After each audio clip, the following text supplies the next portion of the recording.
कौन आपण मैंने जानी कि यही क्रीमी मलाई मोमो आपण घरे बनई पारे मात्र 10 मिनिट रे।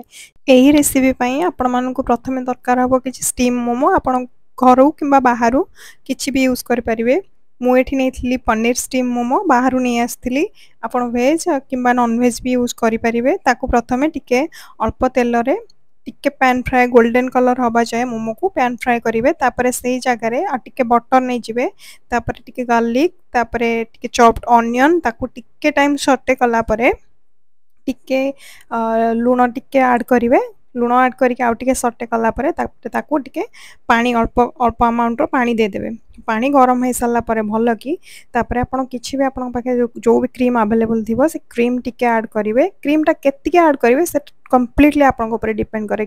कारण जिते अधिका क्रीम ऐड करेंगे सेते अधिका टेस्टी लगे।